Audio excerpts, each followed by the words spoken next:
has taken over. Let's go. It's Ferrall. Coast to coast. Steaks, chicks, stacks. You and I are going to make a lot of money. It's Ferrall, coast to coast.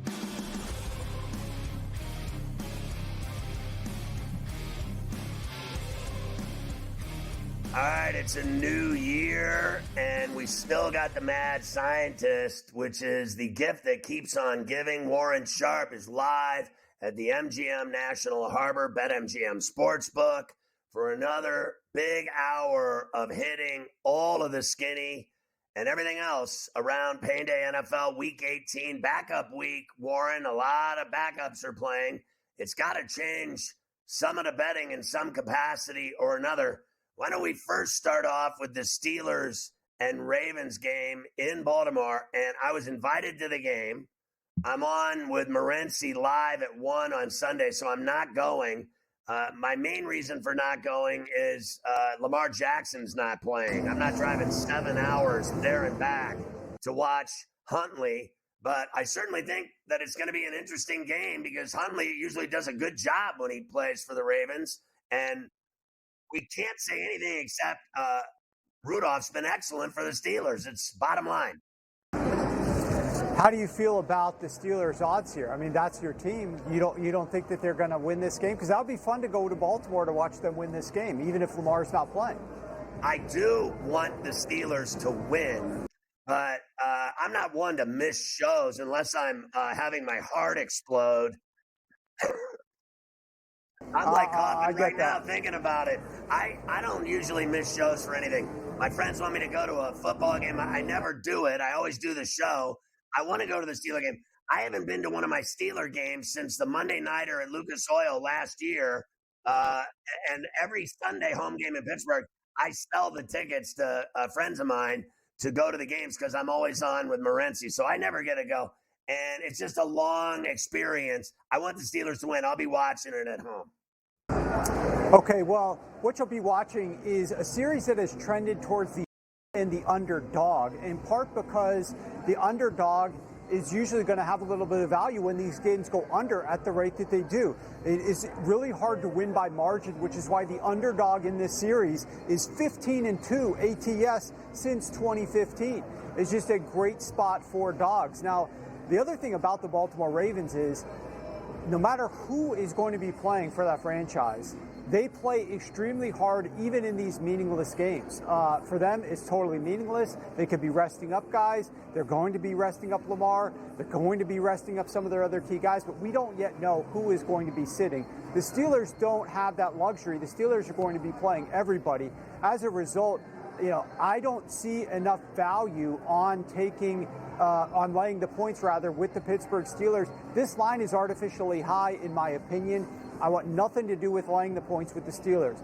May consider coming in and taking the points with the Baltimore Ravens, but I want to get a better idea come Friday as to who actually is going to be out for this game. Because naturally, if you've got tons of players that are out, you're going to be getting a better number. And so that's what I'm looking at right now, is just trying to find the right spot to enter the market with a Ravens ticket. I don't think that time is right now, because I do think that if some of these guys get announced out, that line's going to go higher. So I don't like that line either. I think 4 with Baltimore is probably a good idea, especially if like Tucker's available and he's kicking field goals. He's so dangerous. Do you think that it's the worst idea in the world at minus $1.95 to bet the Steelers just to win the game on the money line? And what did you think of their performance in Seattle? Frankly, I thought they kicked the Seahawks' ass all day, running the ball down their throat with Najee and Warren. And that's what they're going to have to do here in Baltimore. I was very impressed by that performance. They're going to have to come out and run the football here. And that's part of the reason why the Pittsburgh Steelers have done so well and fared so well against the Baltimore Ravens historically. And this series has been owned by Pittsburgh. Number one is because they've done well against Lamar Jackson and whoever is backing the Baltimore Ravens. They've done well defensively there. But secondarily, they are a team that do things that I don't like to be done against like bad teams, and that's run the football a ton. But they do it against the Baltimore Ravens. It ends up working out for them because it keeps them away from these situations where their quarterbacks are turning the ball over a ton. And what have we seen the last 2 weeks? Teams that have been playing the Baltimore Ravens. I said this, Scott, to you 2 weeks ago before the 49ers game. I said it to you last week before the Miami Dolphins game. You got to come out here and run the football against the defense of the Baltimore Ravens because they can be had on the ground. And both of those teams, the Miami Dolphins last week and the 49ers 2 weeks ago, had success running the football. But they ended up falling a little bit too much in love with the pass. Their quarterbacks threw interceptions. The game spiraled out of control. Then you can't run the football anymore. So for the Pittsburgh Steelers, I think they're going to continue doing what they've been doing for much of the season.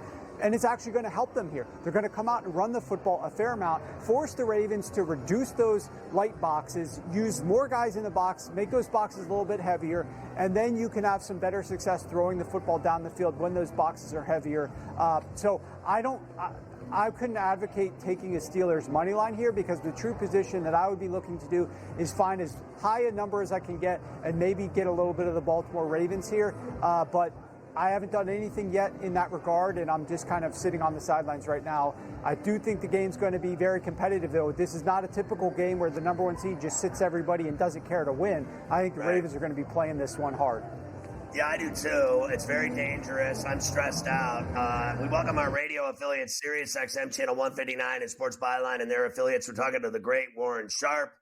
You can follow him on X at Sharp Football and, of course, sharpfootballanalysis.com. If you're not on that website, then there's something wrong with you. By the way, they are having meetings. I've been informed. They sent me one of the CC'd me on one of the emails. They are in deep conversations at the MGM of replacing the lion in front of the MGM in Vegas with a giant statue of Warren.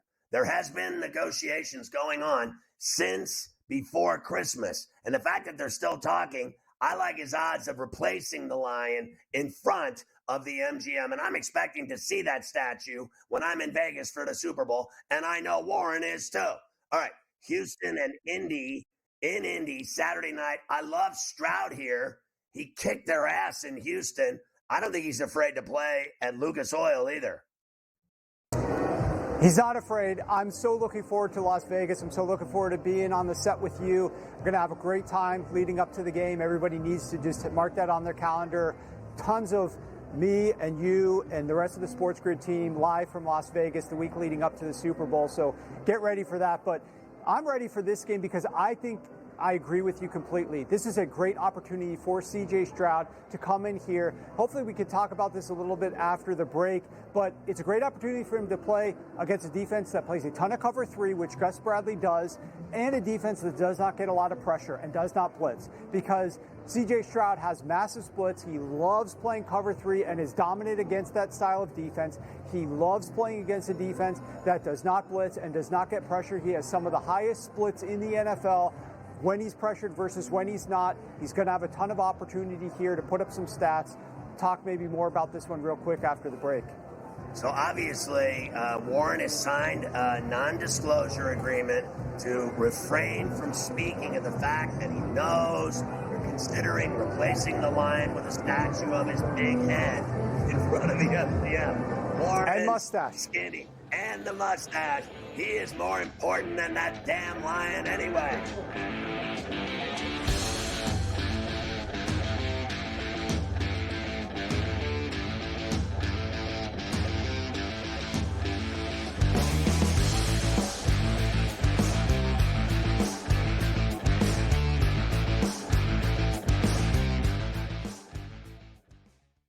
Quarterback at quarterback. We're going to lay some juice. We're going to have some dog prices. And we're going to go right in the middle.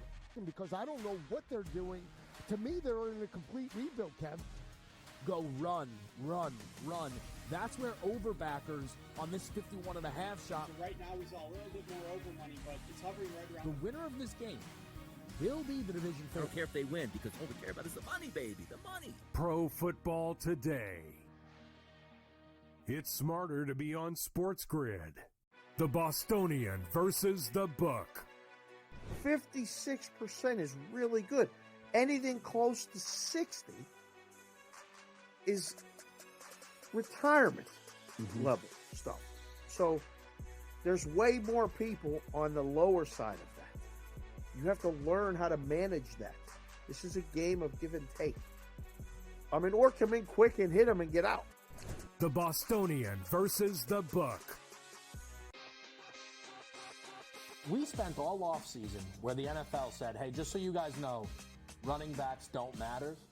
If we then this year give the MVP to a running back, The irony.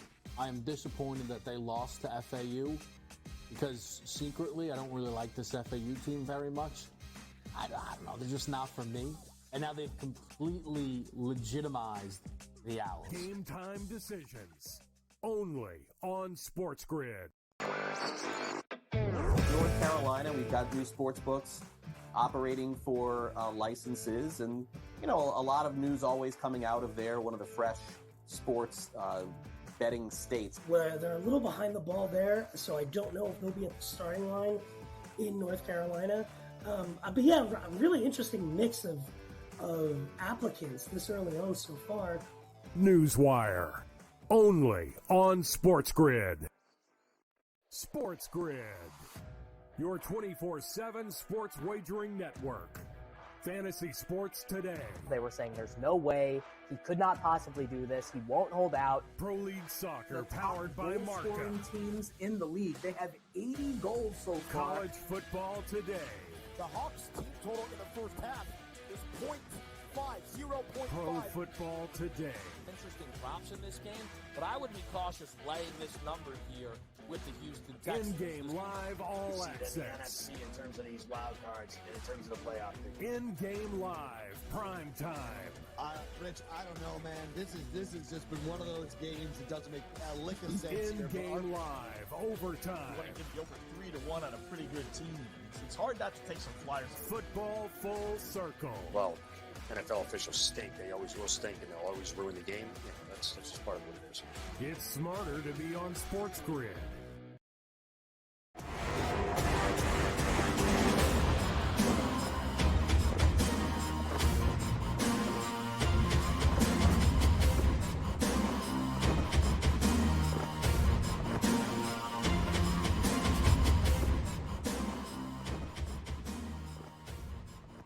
The legal department just called on the red line and told me to stop talking bad about the Lion or about Warren replacing the Lion. So I'm going to go right back to the Houston Colts game Saturday night and get the skinny that we need so I don't get fired. Go ahead, Warren. So I expect C.J. Stroud to have a ton of success against this cover 3. He ranks as the number 5 best quarterback in EPA per attempt against cover 3 over the course of the entire season. But keep in mind, he's a young guy who's a rookie starting earlier this year. Since week 9, he's number 1 in EPA per attempt against cover 3. Number 1 in percentage of attempts to travel 15-plus yards down the field. So he likes to strike deep. He likes to have big explosive plays down the field when he gets this style of defense that Gus Bradley's Indianapolis Colts play at the highest rate of any team in the NFL this season. In addition, this is a guy that's got the biggest splits in the league when he's pressured versus not pressured. When he's not pressured, he's number 2 in EPA per attempt, number 3 in yards per attempt. When he is pressured, he's number 27 in EPA per attempt and number 30 in yards per attempt. So he's going to have a lot of success here, in my opinion, against this style of defense. We know that they're down a few guys at the receiver position. There's no Tank Dell. There's no Noah Brown. But he does have Nico Collins, and I expect another big game from Nico Collins here through the air. As a result, some of the props over for Nico Collins is something that I'm attracted to on Saturday night. All right, let's talk about the Eagles and Giants at Snoopy Sunday afternoon. That one's at 4:25, and the Eagles are laying 5. First of all, what is wrong with the Philadelphia Eagles right now? Because they do not look good. I think you're asking the wrong question. The right question is, what is right with the Philadelphia Eagles? Because that's an easier question to answer. There is so much wrong with this team right now. It starts, to me, the same way that it started at the beginning of the season. It's coaching. It's fundamentally coaching because the players have not changed that much. I don't like what they're doing on the offensive side of the ball. And if anybody thought Matt Patricia was the answer to what this team needs on the defensive side of the ball, clearly you've been proven wrong. I never thought that was a good idea. You probably didn't think that was a good idea. Not many people did. Bringing in Matt Patricia to help fix your defense, probably one of the worst moves out there. So that was pretty dumb. I don't think that this is very helpful. They're going up against a Giants team right now that has nothing to lose and is just playing to close out the season in a positive manner. They played hard last week. They played at home last week against the Rams, trying to win that game. Missed a field goal late that would have won the game for them. Now they're going and they're playing at home again against the Philadelphia Eagles, a team that knocked them out of the playoffs last year, a team in the Eagles that's reeling, that looks night and day different from what they were last season. I think the Giants come out with a game effort here. I think on both sides of the football, you got a Philadelphia Eagles team. They're already talking. They're a little bit worried about the playing surface. They're a little bit worried about the weather and the playing surface combined. Are they going to put forth a full effort in this game? When are they going to start pulling starters? Because you know they're going to be watching the scoreboard. They're going to be looking at what's going on with that Dallas Cowboys-Washington Commanders game. Because if the Dallas Cowboys win that game, the Eagles have no shot at winning the NFC East as a result. I think this team is going to be playing a little bit tentative from the jump. And that's not the way that you want to be playing football. You don't want to be caring about the field conditions. You don't want to be caring about scores of other games. But that's what they're going into this game thinking about already. I would expect that this team tries to come out as long as the starters are playing and they try to score some points early, because you never know what's going to happen with the Dallas game. So maybe we just want to put some points up and see what happens. Hopefully they start a little bit fast offensively, even though they're down Devonta Smith. This Giants defense can be had against the blitz. They blitz a lot. You can strike against them, and we know that A.J. Brown historically has done well in this situation. But I expect Tyrod Taylor and this New York Giants offense to play, I don't want to say with their hair on fire, but to play carefree, aggressive, and to be attacking the game from the first minute of the game to the last minute of this game. And I do lean a little bit to the first half over, just because that's probably where we're going to get the truest effort out of this Philadelphia Eagles offense with the most starters that they're going to play. And I think this Giants defense can be had a little bit. I think this Eagles defense can be had as well. Well, what did you think of how the Giants came alive against the Rams? Well, I expected it because I bet the over in that game and cashed the ticket. I thought that the Giants were going to have some success against the Rams defense. I bet the longest completion for Darius Slayton, over 18.5 yards, the longest reception rather. He hit that on that touchdown. We knew that there were some edges there for the Giants against the Rams, specifically utilizing Tyrod Taylor and more play action, because the Rams had some of the biggest splits in the league, play action versus no play action. You can beat them with play action. So I was not surprised that the Giants scored points and did well, because I was betting the over in that one last week. All right, let's go to the Dallas Commanders game at the Dump in Landover. We saw the Niners go in there and cover a big number, a bottom line, same number as this, wasn't it? 13 and a hook, something like that last week. Can Dallas do that to Washington this week? I mean, I would be shocked if they were able to do that, simply because this Cowboys team is still somewhat reeling. We talked about it on the show last week.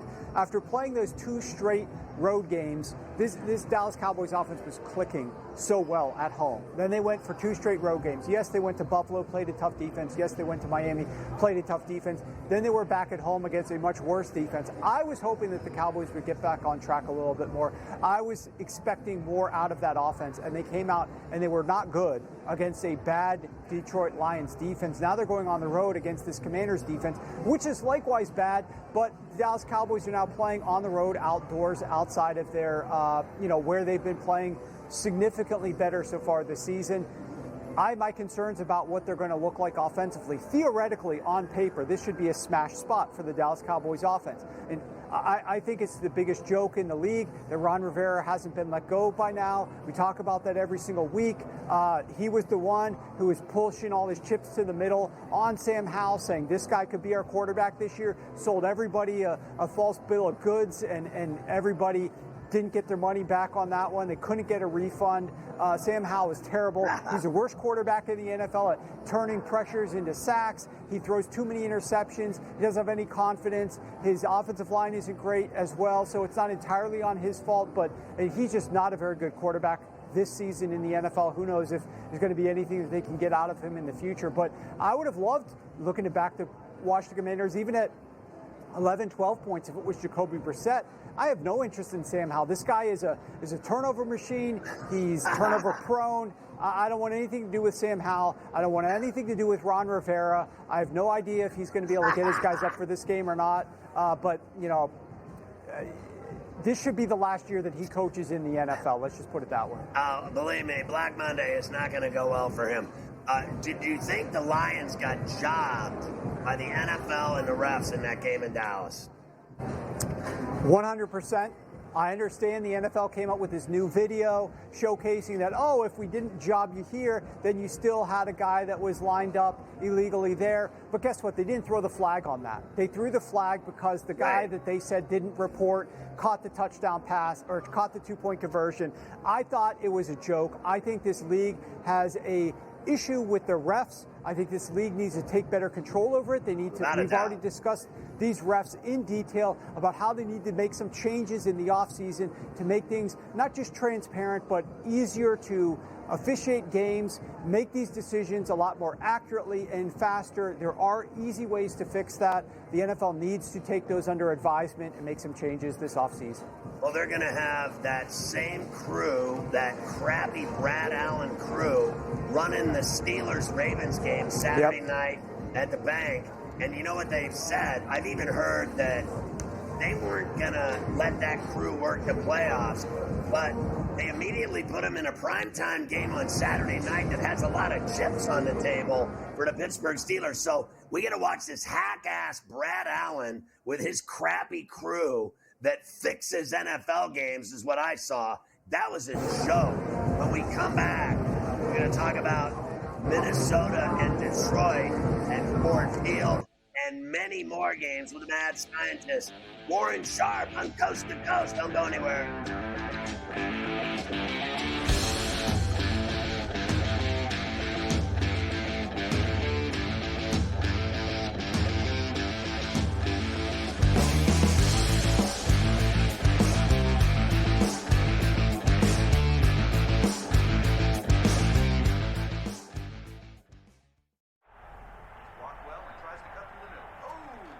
Your gut says Miami is going to win, and you should take the over. Your gut also said your NFT selfies would only go up in value. They didn't. But your head is on SportsGrid and knows the QB is in concussion protocol. The backup has a 45 QBR against the zone coverage. The New York D has the most sacks in the league. So yeah, trust your head. It's smarter to be on SportsGrid. It looked like it was going in. It hit the upright and bounced out and did not go in. There's more scoring in an MLS soccer game than there is this Cotton Bowl. The Chargers didn't know what the hell to do with Staley for years. They're a clown show in chief. Denver's got this issue, Gabe. Like, the Chiefs must just be sitting there going, wow, what a bunch of brain trust we work with in this division. Sports Rage Late Night, only on SportsGrid. I'm laying the 14.5. And against the number as an underdog this year, meaning where they cover, they went out by. There's a very real chance that this Michigan season is the best chance they will have. Oh, Rocky Top, Tennessee. So, am I just a side better now? I'm right here on Saturday on College Football Today. It's bowl season, baby. College Football Today. It's smarter to be on SportsGrid. Quarterback at quarterback. We're going to lay some juice. We're going to have some dog prices, and we're going to go right in the middle. Because I don't know what they're doing. To me, they're in a complete rebuild, Kev. Go run. That's where overbackers on this 51.5 shot. So right now we saw a little bit more over money, but it's hovering right around. The winner of this game will be the division I don't care if they win, because all we care about is the money, baby, the money. Pro Football Today. It's smarter to be on SportsGrid. We spent all offseason where the NFL said, hey, just so you guys know, running backs don't matter. If we then this year give the MVP to a running back, The irony. I am disappointed that they lost to FAU because secretly I don't really like this FAU team very much. I don't know. They're just not for me. And now they've completely legitimized the Owls. Game time decisions. Only on SportsGrid. Congratulations, but the game was over at that point, so another one of those terrible beats. If you had 3.5, 4, even 4.5, this was a 10-point game until the final closing seconds. In-game live, prime time, only on SportsGrid. SportsGrid, the only streaming sports betting network. Tips, info, and insights to up your IQ. It's smarter to be on SportsGrid. The brighter the lights, the bigger the stakes. Hunt or be hunted. Know your prey. This is a whole new jungle. This is The Lion's Share. Brought to you by BetMGM. By the way, Warren just told me in the break that when it comes to notes for the show and scripts, he said I suck, and he's way better than me at this. And he said, just follow my lead, son. And I was like, okay, whatever you say, Romeo. By the way, the BetMGM 1,500 first bet offer, also created by Warren Sharp. He went to management and said, we got to start giving these people a bunch of money back if they lose a bet. And they're like, how about 1,500? And Warren's like, that'll work. And then they went with it. I mean, this guy gets whatever he wants. All you have to do is download the app on iOS or Android in the Play Store, or go to BetMGM.com, open an account if you're a newbie, in other words, a rookie, get an account with your name, blah, blah, blah, put $10 in, boom, you're off and running. Sign up, use the bonus code SG1500, and place your first wager. Up to $1,500 back in bonus bets if you lose the bet. So here's what happens. If your bet loses, when the wager is settled, BetMGM gives you back $1,500 in bonus bets once the wager is settled. Boom. That's it. You lose the bet, you get all your money back, up to $1,500. And you can thank Warren for that, Romeo. Warren's at the National Harbor, where he lives in his spare time in a gigantic 4,000 square foot suite with a waterfall and a piano in it. Also, 2 lions at the door to the entrance to that suite. It's unbelievable. He's trying to have those replaced as well. All right, it's time for your Lion's Share picks, Warren. And let's start with your Nico prop. Yeah, Nico Collins, we were talking about this game in each of the segments at the top of the show, so you should be catching on by now. Nico Collins is a player that I'm fond of this week that I think is going to have a lot of success. Over 71.5 receiving yards up at BetMGM right now, lay minus 120 on that prop. We talked about it. A lot of cover 3. He's good against cover 3. C.J. Stroud forces the ball down the field here.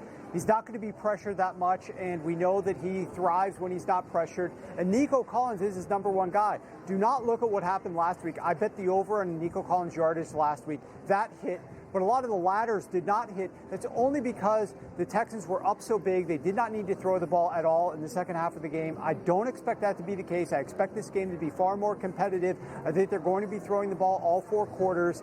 We don't have Noah Brown. We don't have Tank Dell. We're going to be utilizing a lot of Nico Collins early, late, and everything in between. I like his receiving yards over. I also like his receptions over, plus money at 5.5, but I like the receiving yards over a little bit more. Yeah, I'm with you there, as well as what we said earlier about Stroud and the Texans to begin with, and I like them in Indy to handle their business. Let's talk about Jacksonville and Tennessee. Now, I have a lot of rooting interest here, Warren. As you know, I'm under a tremendous strain. I need the Jaguars to lose. I need the Bills to lose. I need the Steelers to win. So let's start with the Jaguars losing in Tennessee. Now, the spread is pretty high, and it looks like Vrabel's boys have already started Gladbag City. That's packing it in where I come from. No, I think they've unpacked. They're ready to go in this game. That's my expectation. That's my hope. I like the Tennessee Titans here, and the reason is because I think Vrabel is going to get a lot out of these guys. There was a lot of talk this week in the media from Vrabel about the fact that he does not like losing games. He's going to be playing hard. This could be the last game with Tannehill and Derrick Henry, and that whole crew that's been together for so long has had a lot of success there in Tennessee. And the time to not fade the Tennessee Titans is when everybody else is thinking that they have packed it in. If you look at Mike Vrabel, he's done excellent in these types of situations. When you're talking about him as an underdog, when you're talking about Mike Vrabel playing at home, So as an underdog, he's incredible. 13-5 as underdogs of 2+ points. They've insanely won 12 out of those 18 games. That is remarkable. On top of that, you can say, well, look, I realize that they might have been good at some points, but this is a team that's packed it in, as you said. They've given up. They're a losing team. They are not going to be playing for much of anything. That's actually a time to trust these guys. When the Titans have a losing record and they are playing at home, both of which are true in this case, in 14 games, they have lost only one game under Mike Vrabel by more than 3 points, and that was when they were a 13-point underdog in that game. So I think he's going to have his team ready. I know this run defense has lost some gusto with the loss of Jeffrey Simmons. However, this run defense still ranks about league average, and that still means it's a better run defense than the Jacksonville Jaguars has gone up against at any point in time over the last month.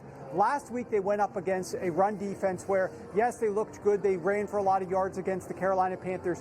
One of those runs was 62 yards. In 28 other running back runs last week for the Jacksonville Jaguars, they gained a total of 72 yards. That's 2.6 yards per carry.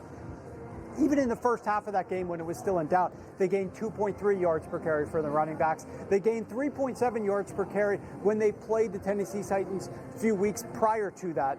I think that they're going to struggle to move the football here to some extent. The way to attack the Titans defense is through the air with Trevor Lawrence and his arm, but his arm is dinged up. And I don't think there's going to be a lot of extra passing, especially downfield passing from Trevor Lawrence with the messed up shoulder that looks like he's going to play through, potentially take an injection, I don't know, but he definitely looks like he's going to be playing in this game.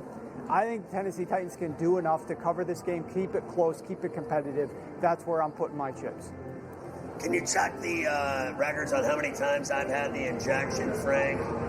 Yeah, Warren, I've had a lot of injections all over feet, shoulders, hands. I've had the 8-inch needle, Warren, but we'll talk about that on another show. Not on this holiest of days, heading into Week 18, a backup week. Let's talk instead of my body. Let's do the Bears and Packers. That sounds like a much more formidable task. At Lambeau on Sunday, Fields and company going to see Love. They looked great the other night against the Vikings. Can they seal the deal and get in with a big win against the Bears? Well, they should be able to beat the Bears. The Bears don't have anything to play for, but those are some of the times that you want to be backing these teams at this stage in the season. The teams that are going on the road, they look like they don't have anything to play for, but that's still a business trip, and it looks like it's going to be a business trip for Justin Fields and this team that's really rallying around him, is trying to play for his future. The teammates seem to like Justin Fields. They want him to stay there as their quarterback, and they are a team that is playing hard with a lot of effort, and that's all you can ask for a team in Week 17 or Week 18 now, playing on the road, last game of the year. But I do think Justin Fields may have a little bit of trouble here against this Joe Barry defense, which seems like an oxymoron because most quarterbacks don't have trouble moving the ball against Joe Barry's defense. But the one thing that Joe Barry does pretty frequently against Justin Fields is sit back, play zone coverage, and not really send pressure. And Justin Fields thrives in the opposite scenarios. I mean, last time that they played, which was earlier on in the season, Joe Barry did not play a single snap of man coverage on a pass play. No man coverage at all. Justin Fields wants to play up against man coverage. Justin Fields is better against man coverage. Doesn't have to read everything out quite as long in the pocket. In addition, when he's blitzed, it allows him to run with the football a little bit easier. And because they don't blitz and because they play a lot of zone, does make life more difficult on Justin Fields. Go ahead and check the splits. This is why Justin Fields has not had a lot of success here. But what I do expect is success on the ground for the Chicago Bears rushing attack. Their running backs, they have gone up against the number one toughest schedule of opposing run defenses over the last 6 weeks. They have played 5 games against top 10 run defenses in that span. The one game that they played against a team that was not ranked top 10 against the run, they literally ran for 250 yards on the ground. Exactly, 250 yards on the ground. So I think they're going to have success. Khalil Herbert, probably a big day, running the football against this Green Bay Packers run defense that is playing zone and is sitting back, playing coverage, trying to spy Justin Fields. I think the ground game for Chicago will be there so long as what happened to Minnesota last week doesn't happen to Chicago this week, and that is that the Minnesota Vikings got down in a hole so early because Jaron Hall should not be in the NFL, and for some reason his coach decided to start him anyways, and as a result they got down early. They couldn't run the ball in the second half. I don't expect that to be the case here. I expect the Bears to score more points in the first half. I actually thought that at 44 points in what you got to check the weather forecast always at this time of year, looks great. The weather looks great up in Green Bay for this game. I think this game has a shot at going over the 44. It's now up to, I think, 44.5, 45. So I'm seeing now there's a chance for snow for that game. And we'll see if that comes to fruition. It's late afternoon at 4:25, so I'm interested in that. I want to get your opinion on, frankly, and by the way, I hit them last week on a big ticket against the Falcons at Soldier Field, and they cleaned that easy, that 2 and a hook, and got it done big by like 20 or whatever. So I thought they looked fantastic last week. What do you think happens with Justin Fields and the Bears and that number 1 pick? If I'm in their position, I'm utilizing that on the potential quarterback of the future. I don't think that Justin Fields, especially you've gone through and burned through some of his years on his rookie deal. It's the most valuable years of any quarterback contract out there. So even if you could say, well, Justin Fields might get to that level, I respect that. I understand that. Maybe with better coaching and better teammates, he could become better than what he is right now. I don't disagree with you whatsoever. But you've already lost a lot of value on why you draft a quarterback as early as you did with Justin Fields. I would be taking another swing on a quarterback in this year's draft and look to get whatever assets I can out of the Justin Fields trade that you're ultimately going to make. So you think they'd move him and then they're going to draft a quarterback and they'd trade him? Atlanta, Pittsburgh. That's what I would be looking to do. That's what I would be looking to do right now. Wow, I think that would shake up that NFL draft like nobody's business if they dealt him and then drafted a quarterback, whatever, Williams, number 1, whoever they decide on. We got a lot of games to hit. Orange Scarf from the National Harbor.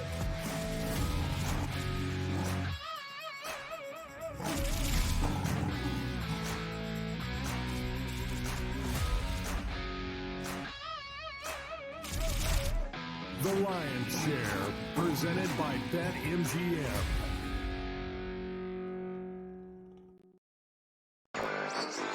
One of the first states to legalize sports betting, and finally, quietly, legalizing the online portion, and that, of course, is Delaware. Delaware offered parlay cards through their lottery for years, and the local retailers didn't want to lose that money. They didn't want to lose the guys that were coming in to fill out those parlay cards, and they're buying some beef jerky and chips on the way out of the store as well. Newswire, only on SportsGrid. Your gut says Miami is going to win, and you should take the over. Your gut also said your NFT selfies would only go up in value. They didn't. But your head is on SportsGrid and knows the QB is in concussion protocol. The backup has a 45 QBR against the zone coverage. The New York D has the most sacks in the league. So yeah, trust your head. It's smarter to be on SportsGrid. Quarterback at quarterback. We're going to lay some juice. We're going to have some dog prices, and we're going to go right in the middle. Because I don't know what they're doing. To me, they're in a complete rebuild, Kev. Go run, run, run. That's where overbackers on this 51.5 shot. So right now we saw a little bit more over money, but it's hovering right around. The winner of this game will be the division I don't care if they win, because all we care about is the money, baby, the money. Pro Football Today. It's smarter to be on SportsGrid. I'm laying the 14.5. And against the number as an underdog this year, meaning where they cover, they went out by. There's a very real chance that this Michigan season is the best chance they will have. Oh, Rocky Top, Tennessee. So, am I just a side better now? I'm right here on Saturday on College Football Today. It's bowl season, baby. College Football Today. It's smarter to be on SportsGrid. SportsGrid, your 24/7 sports wagering network. Fantasy Sports Today. They were saying there's no way he could not possibly do this. He won't hold out. Pro League Soccer powered by Marca. Scoring teams in the league. They have 80 goals so far. College Football Today. The Hawks team total in the first half is 0.5. Pro Football Today. Interesting props in this game, but I would be cautious laying this number here with the Houston Texans. In-game live all access. In terms of these wild cards, in terms of the playoff. In-game live prime time. Rich, I don't know, man. This has just been one of those games that doesn't make a lick of sense. In-game live overtime. You want to give the over 3-1 on a pretty good team. It's hard not to take some flyers. Football full circle. Well, NFL officials stink. They always will stink, and they'll always ruin the game. That's just part of what it is. It's smarter to be on SportsGrid.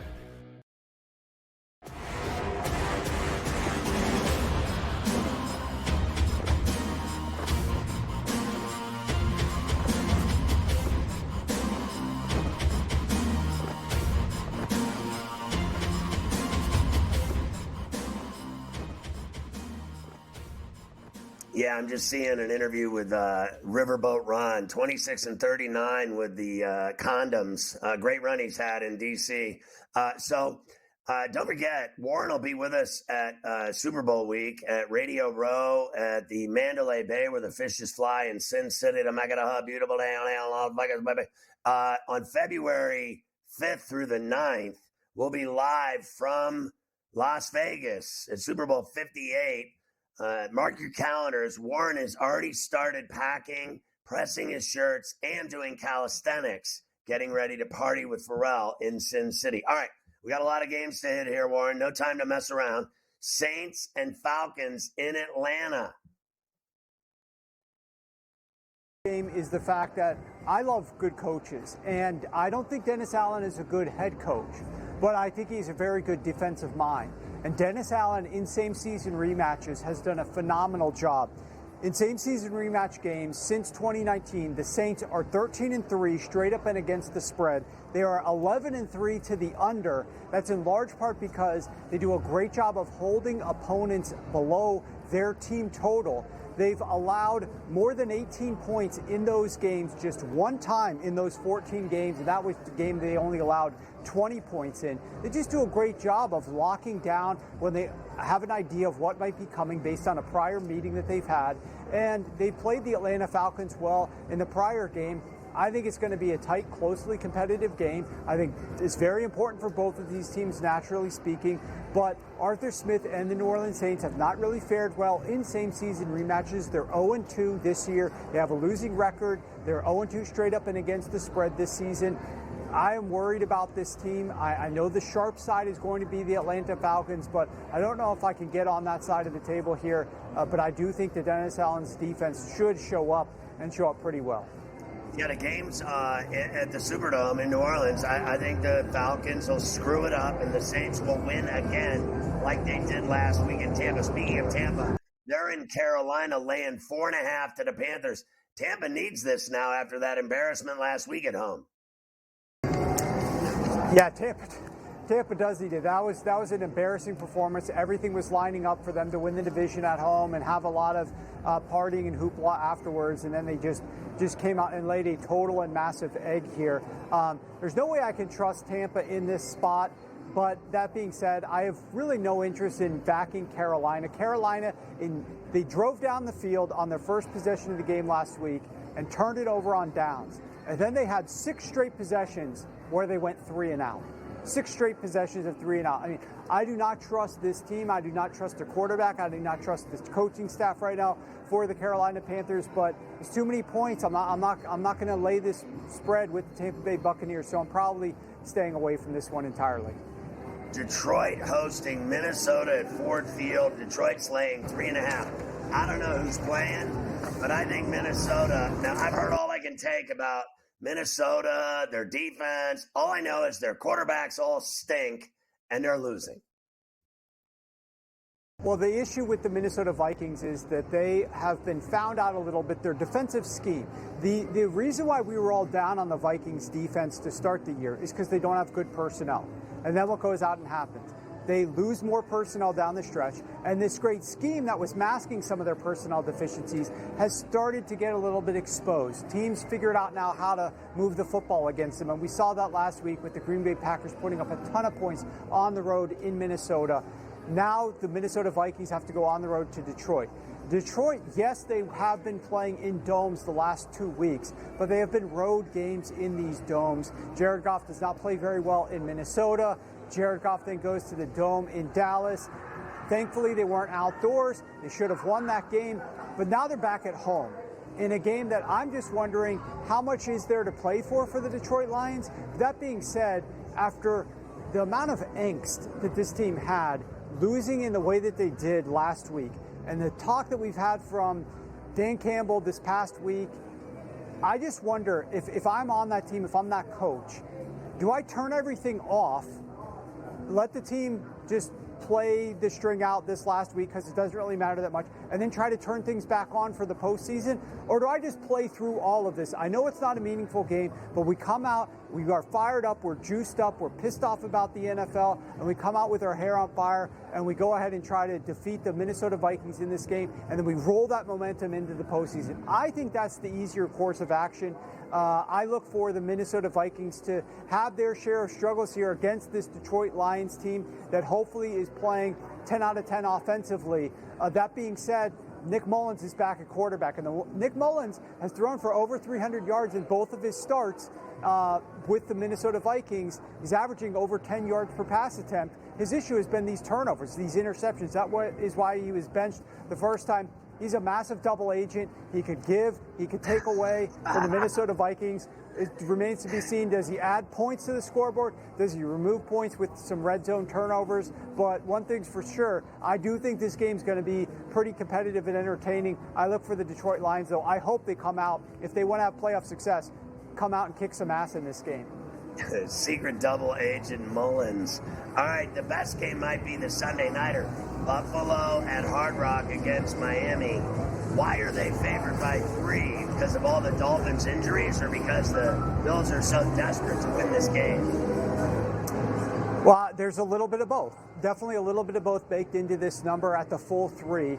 And what most recently has been going on is all these injuries for the Miami Dolphins. I mean, now you've got Tyreek Hill, his home's caught on fire, he's in a walking boot, he's a little bit distracted with that. The Miami Dolphins are already in the playoffs. Now, both of these teams certainly want their opportunity to win the AFC East by winning this game, and so they're both, I think, going to be playing extremely hard for this win. But it is a must-win game for the Buffalo Bills. I know there's some scenarios that they can lose this game, but the reality is they're going to be playing as hard as they can.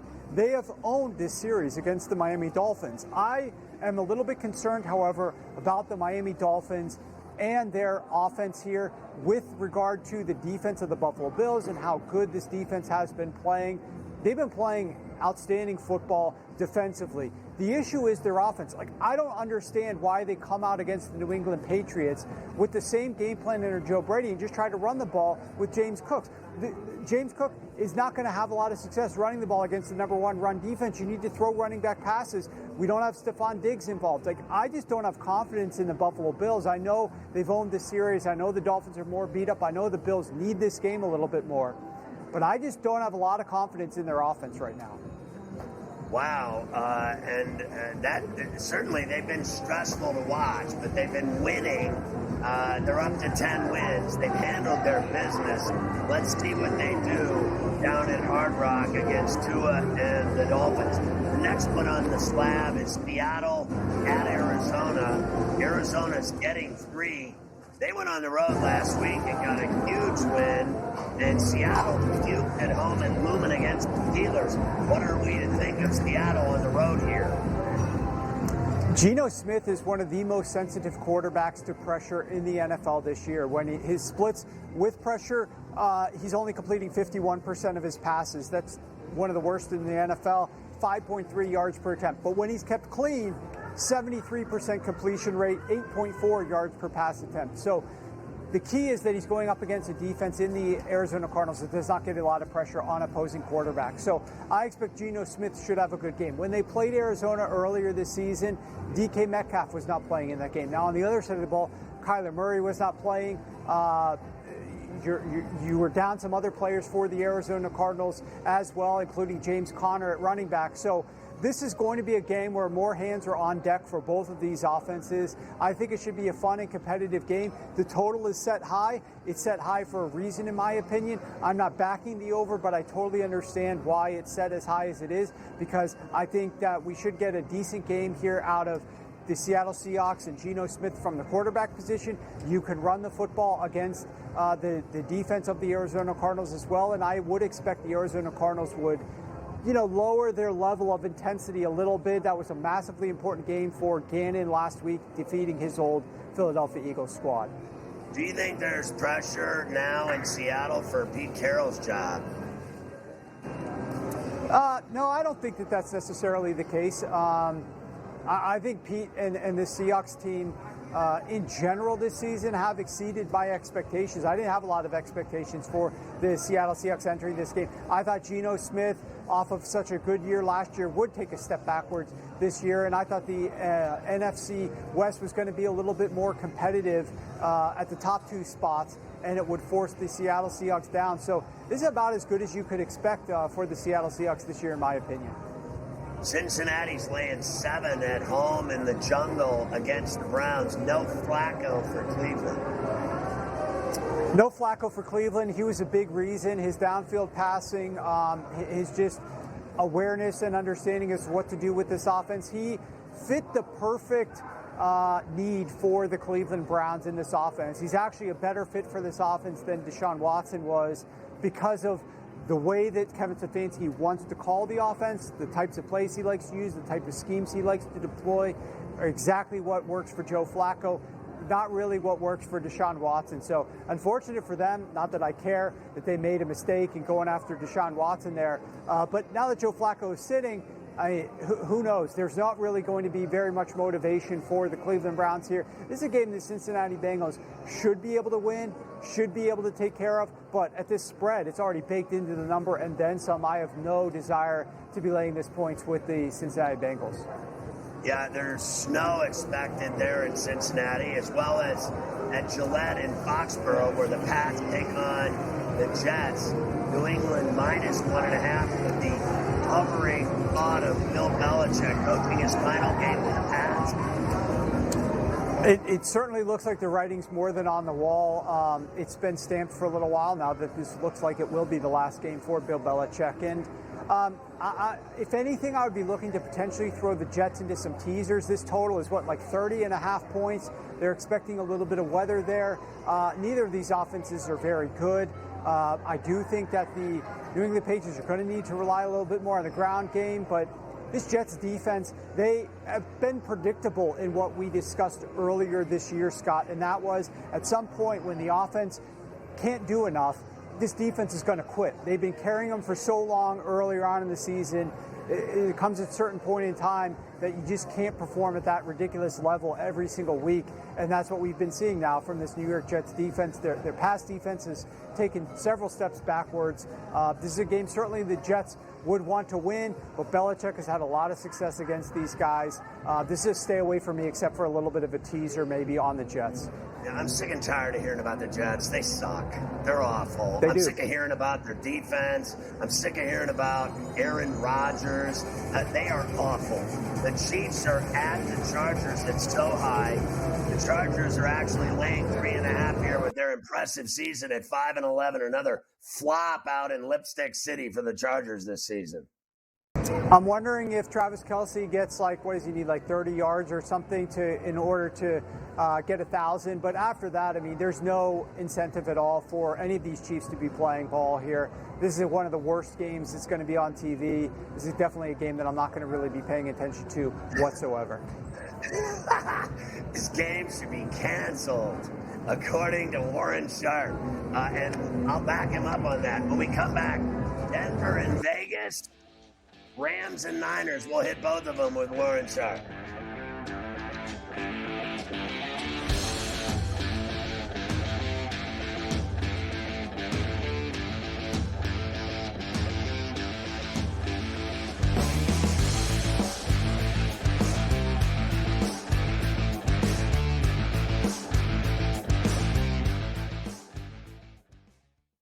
quarterback at quarterback. We're going to lay some juice. We're going to have some dog prices, and we're going to go right in the middle. Because I don't know what they're doing. To me, they're in a complete rebuild, Kev. Go run, run, run. That's where overbackers on this 51.5 shot. So right now we saw a little bit more over money, but it's hovering right around. The winner of this game will be the division I don't care if they win because all we care about is the money, baby, the money. Pro Football Today. It's smarter to be on SportsGrid. The Bostonian versus the Book. 56% is really good. Anything close to 60 is retirement level stuff. So there's way more people on the lower side of that. You have to learn how to manage that. This is a game of give and take. I mean, or come in quick and hit them and get out. The Bostonian versus the Book. We spent all offseason where the NFL said, hey, just so you guys know, running backs don't matter. If we then this year give the MVP to a running back, the irony. I am disappointed that they lost to FAU because secretly I don't really like this FAU team very much. I don't know, they're just not for me. And now they've completely legitimized the Owls. Game time decisions. Only on SportsGrid. North Carolina, we've got new sports books operating for licenses, and a lot of news always coming out of there. One of the fresh sports betting states. Where they're a little behind the ball there, so I don't know if they'll be at the starting line in North Carolina. But yeah, a really interesting mix of applicants this early on so far. Newswire. Only on SportsGrid. SportsGrid. Your 24/7 sports wagering network. Fantasy sports today. They were saying there's no way he could not possibly do this. He won't hold out. Pro League Soccer powered by Marca. Scoring teams in the league. They have 80 goals so far. College football today. The Hawks team total in the first half is 0.5. Pro football today. Interesting props in this game, but I would be cautious laying this number here with the Houston Texans. In-game live all access. In the NFC in terms of these wild cards, and in terms of the playoff picture. In-game live, prime time. Rich, I don't know, man. This has just been one of those games that doesn't make a lick of sense. In-game live, overtime. You want to give you over 3-1 on a pretty good team. It's hard not to take some flyers. Football full circle. Well, NFL officials stink. They always will stink, and they'll always ruin the game. That's just part of what it is. It's smarter to be on SportsGrid.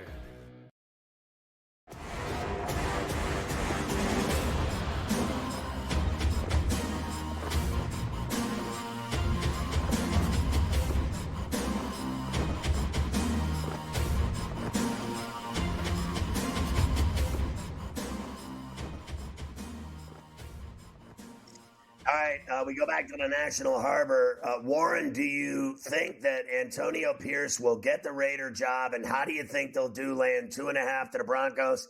I'd say they got a good shot here. They would both finish 8-9 if the Raiders beat the Broncos in Sin City. I actually think Pierce is going to get that job, which I would not have said even 3-4 weeks ago, but the players are really rallying around him, and this type of owner who cares so much for these types of things, like building a culture within the team and not about actually potentially winning a lot of games. It's just more about how he feels about a certain coach. He might feel really good about Pierce. This game, I feel really good about whoever's running the football for the Raiders against this Broncos run defense. One last opportunity to attack this Denver Broncos horrific run defense. If it's Zamir White, I'm looking at back Zamir White's props. Longest rush over, his rushing yards over as well. If Josh Jacobs is up, we don't know yet if that's going to be the case. I have a little bit less confidence because there's going to be a split there, timeshare in the backfield. But I don't have a real opinion on the side or total of this one, though. I just like whoever's running back. I hope it's Zamir White, and I'll take his props over. Rams are getting 4 at Santa Clara against the Niners. A lot of the public is betting on the Rams here. Yeah, and look, I think the Rams, they're certainly fortunate to be in a position that they're at where they can actually make the playoffs and rest players. This is something that I did not think was going to happen before the season. A lot of other people didn't believe it as well. I would rest as many guys as you need to. They've already ruled out Stafford, Kupp, Kyren Williams, Tyler Higbee, Aaron Donald. Those three guys, the first names I listed, Stafford, Kupp, and Kyren Williams, when those guys were playing at the end of the season, that's when this team was scoring 30-plus points. Without those guys there, I don't think they're going to have as much success. I'd be looking to take the 49ers in the first half here and just get out of Dodge, let them put some more of their backups in. But I think they have the upper hand here against the Rams. Warren told me in the break that he's not even leaving the National Harbor. He's going to watch all the games there this weekend and start gearing up for the wild cards next week and his return to Ferrall coast to coast. I'll see you next week, Warren. Enjoy the games this weekend.